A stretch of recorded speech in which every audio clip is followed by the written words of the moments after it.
Hi అండి, welcome to our channel. ఇవాల్టి మన వీడియోలో మంచి హెల్దీ అయిన రెసిపీ చూద్దాము. ప్రతి ఛానల్లో ఉంటుందండి. మనకి ఏదైనా ఈ రోజుల్లో లేదంటూ లేదు కదా. ఏది రాకపోయినా కానీ యూట్యూబ్లో సెర్చ్ చేస్తే ఒక 100 వీడియోస్ అనేవి వస్తాయి. కానీ మనం ఒక వీడియో చూస్తున్నాము అంటే దాని గురించి మనం కంప్లీట్ ఇన్ఫర్మేషన్ అయితే తెలుసుకోవాలి.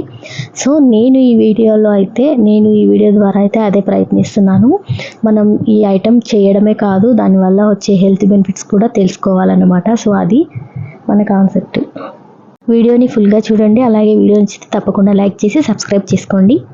ఇవాళ మన ఒక మంచి హెల్దీ రెసిపీలో భాగంగా మనమైతే కాకరకాయ కారం, అందులోనూ కరివేపాకు వేసి చేద్దామండి. ఎందుకంటే కరివేపాకు కారం అంటే విడిగా చేయడం వల్ల అదొక టైం టేకింగ్ ప్రాసెస్, అంత అవసరం లేదు. మనం కాకరకాయ ఫ్రైలోనే ఈ కారపొడిలోనే మనం కరివేపాకు కారం కూడా రెడీ చేసుకుందాము. చూసేద్దాం వీడియో. దానికోసం అయితే ముందుగా మనకి ఇలా పచ్చి కాకరకాయలు అయితే కావాలన్నమాట. పండకూడదు, ఇలా పచ్చిగా ఉండాలి కాకరకాయలు. ఒక 1/2 కేజీ కాకరకాయలు ఇవి. 1/2 కేజీ కాకరకాయలని మనం ఇలా సన్నగా కట్ చేసుకోవాలి. కొంచెం ఎందుకంటే సన్నగా కట్ చేసుకోవాలి, ఇవి మంచిగా క్రిస్పీగా వేగాలి. సో మనం లావుగా కట్ చేసుకుంటే ఏంటి అంటే సరిగా వేగవు, మెత్తగా ఉంటాయి. అలా కాకుండా ఉండాలి అంటే మనం సన్నగా కట్ చేసుకొని ఒక 2 స్పూన్లు ఆయిల్ అయితే వేసుకోవాలి. కాకరకాయ కారం కాబట్టి కొద్దిగా ఆయిల్ ఎక్కువగానే పడుతుంది.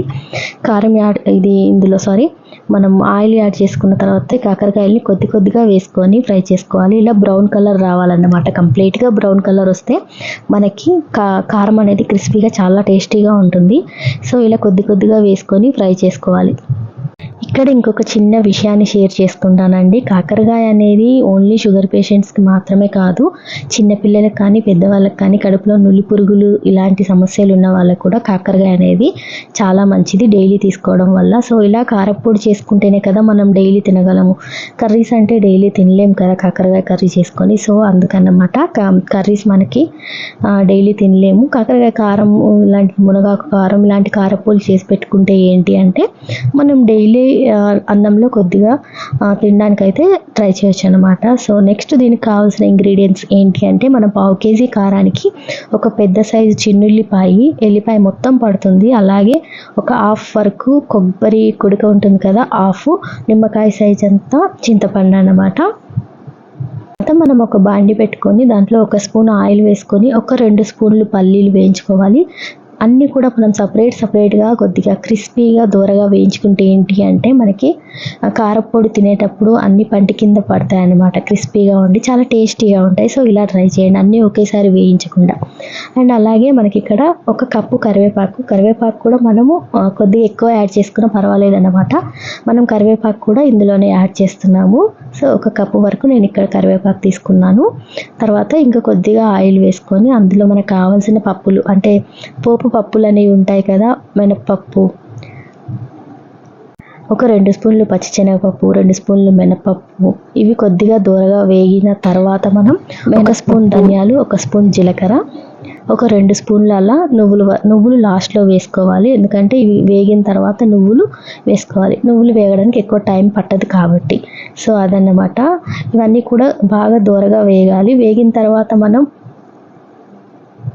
అన్నీ కూడా సపరేట్గా తీసుకోవాలి. ధనియాలు, నువ్వులు, జీలకర్ర ఇవన్నీ వేస్తున్నామండి. దీంట్లో బాడీకి కావాల్సిన కాల్షియం నువ్వుల్లో చాలా ఎక్కువగానే ఉంటుంది. మనం నువ్వుల కారం అని పప్పుల కారం అని తింటానే ఉంటాం కదా అప్పుడప్పుడు. సో అన్నీ కూడా మనం ఇలా కాకరకాయలోనే యాడ్ చేసుకుంటే ఏంటి అంటే టైము సేవ్ అవుతుంది. సో టేస్ట్ కూడా చాలా బాగుంటుంది అనమాట ఇవన్నీ యాడ్ చేయడం వల్ల. సో తప్పకుండా ఇంట్లో ట్రై చేయండి. అంటే అప్పుడప్పుడు మనకు టైం దొరికినప్పుడైనా ఇలాంటి కారపుళ్ళు, పప్పులు అలాంటివన్నీ చేసి పెట్టుకుంటే ఏంటి అంటే మనకి ఎప్పుడైనా కర్రీస్ చేసే టైం లేనప్పుడైనా కానీ, లేదంటే దోశల్లోకి ఇడ్లీలోకి అయినా కానీ ఇలాంటి కారపుళ్ళు అన్నీ కూడా మనం ట్రై చేసినవన్నీ చేసుకొని తినేయచ్చు అనమాట అప్పటికప్పుడు. సో అది వీడియో నచ్చితే తప్పకుండా మన ఛానల్ని చూస్తున్న వాళ్ళు ఎవరైతే ఉన్నారో ఈ వీడియో కనుక మీకు యూజ్ అయింది అనిపిస్తుంటే కంపల్సరీ లైక్ చేసి సబ్స్క్రైబ్ చేసుకోండి.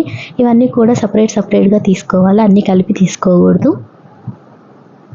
ఒకవేళ మనకి వేయించుకునేటప్పుడు బాండీలో ఆయిల్ అయిపోయిందంటే మళ్ళీ యాడ్ చేసుకొని 1 స్పూన్ అలా మిగతావి కూడా వేయించుకోవచ్చు అన్నమాట. మనం ఇప్పుడు 1 స్పూన్ ఆయిల్ వేసుకొని అందులో లాస్ట్లో మనం ఈ కొబ్బరిని సన్నగా తురుముకోవాలన్నమాట. ఎందుకు అంటే కొంచెం పెద్దగా ఉంటే మిక్సీ వేసుకున్నప్పుడు మనకి తొందరగా మెత్తగా అవ్వదు. సో ఇలా సన్నగా తురుముకొని వేసుకొని వేయించుకొని అందులో చిన్నులపాయలు ఉన్నాయి కదా, మనం చిన్నులపాయలు కూడా పొట్టు తీసుకొని ఇలా యాడ్ చేసుకోవాలన్నమాట. కొద్దిగా వేగితే సరిపోతుంది, ఇవి ఎక్కువ వేగాల్సిన పని లేదు. చిన్నులపాయ కానీ చింతపండు కానీ స్టవ్ ఆఫ్ చేసిన తర్వాత వేసుకున్నా ఏం కాదు. నేను ఇక్కడ స్టవ్ ఆఫ్ చేసాను చింతపండు వేసుకునేటప్పుడు, ఆ వేడికే మగ్గిపోతుంది అనమాట చింతపండు. సో ఇవి అన్నీ మనం పప్పులు అనేవి సపరేట్గా పట్టుకోవాలి. ఒకసారి కొద్దిగా మెత్తగా కావాలి కదా పప్పులు అనేవి. సో మనం ఇప్పుడు మిక్సీ జార్ తీసుకొని పప్పులన్నీ సపరేట్గా పట్టుకోవాలి. మనం వేయించుకున్న పప్పులు, అలాగే వేరుశనగ పప్పు, ఇవన్నీ కూడా కొద్దిగా మెత్తగా క్రిస్పీగా అయ్యేంత వరకు ఒకసారి తిప్పితే సరిపోతుంది అనమాట. మిక్స్ చేసేసి అండ్ ఇవన్నీ ఒకసారి బ్లెండ్ చేసుకున్న తర్వాత మనం నెక్స్ట్ కాకరకాయ, కరివేపాకు ఇవి యాడ్ చేసుకోవాలన్నమాట. మనము ఇది మరీ మెత్తగా అవ్వాల్సిన అవసరం లేదండి. చూసారు కదా, ఇలా వేగిపోతే చల్లారిన తర్వాత మనకి ఇలా విరిస్తే కాకరకాయ అనేది విరుగుతుంది. సో అలా అంతవరకు వేయించుకోవాలన్నమాట. అప్పుడు చాలా క్రిస్పీగా టేస్టీగా ఉంటుంది. ఇప్పుడు మనము కాకరకాయ కూడా యాడ్ చేసుకొని ఒకసారి మనం తిప్పేస్తే అయిపోతుంది. ఎక్కువ మెత్తగా ఉండాల్సిన అవసరం లేదు. మనకి కాకరకాయ కారం అనేది కొద్దిగా కచ్చాపచ్చగా ఉంటేనే మనకి కాకరకాయ అక్కడక్కడ తగులుతూ బాగుంటుంది. సో మనం ఇందులోనే ఇప్పుడు ఒక 2 స్పూన్ల వరకు కారపొడి, 1.5 స్పూన్ వరకు సాల్ట్, ఇవి మనకి ఇప్పుడు 1/2 కేజీ తీసుకున్నాం కదా కాకరకాయ, దానికి ఈ క్వాంటిటీ అన్నీ కూడా కరెక్ట్గా సరిపోతాయి అన్నమాట. ఇలాగే చేస్తే మనకి సాల్ట్ సరిపోతుంది, కారం సరిపోతుంది, పప్పులు కానీ చిన్నులపాయలు అన్నీ కూడా టేస్ట్ పర్ఫెక్ట్గా కుదురుతుంది. మనం ఇంత క్వాంటిటీలో వేస్తే తప్పకుండా ట్రై చేయండి. ఇలాగే ట్రై చేయండి, చాలా టేస్టీగా ఉంటుంది. ఒకవేళ టేస్ట్ లేకపోతే మళ్ళీ మీకు నచ్చినట్టు ట్రై చేసుకోండి, కానీ ఒకసారి మాత్రం ఇలా ట్రై చేసి చూడండి. ఎక్కువ రోజులు కూడా స్టాక్ ఉంటుందన్నమాట. వీడియో ఇలా పొడి పొడిగా అవుతుంది. మనం ఇలా తీసిన తర్వాత వీడియో నచ్చితే తప్పకుండా లైక్ చేసి షేర్ చేయండి. కరివేపాకు అనేది ఇలా మనం లాస్ట్లో కొద్దిగా మిగిల్చుకొని ఇలా కలుపుకొని పెట్టుకుంటే చూడడానికి బాగుంటుంది. ఫ్లేవర్ కూడా మనకి కారపొడి అయిపోయేంత వరకు కూడా ఉంటుందన్నమాట. ఇది జస్ట్ టిప్, ఫాలో అయితే ఫాలో అవ్వండి, లేదంటే మొత్తం కలిపేసి వేసుకోండి మిక్సర్ గ్రైండర్లో, పర్వాలేదు అలా అయినా. కానీ ఇలా చేసుకుంటే ఎక్కువ రోజులు మనకి ఆ స్మెల్ కూడా అలా ఉండిపోతుంది, ఆ ఫ్లేవర్ అనేది చాలా బాగుంటుంది. సో వీడియో నచ్చితే తప్పకుండా లైక్ చేయండి. ఏదైనా మీకు బ్యాడ్ అనిపించినా గుడ్ అనిపించినా కానీ కామెంట్ అయితే చేయండి. Thank you for watching.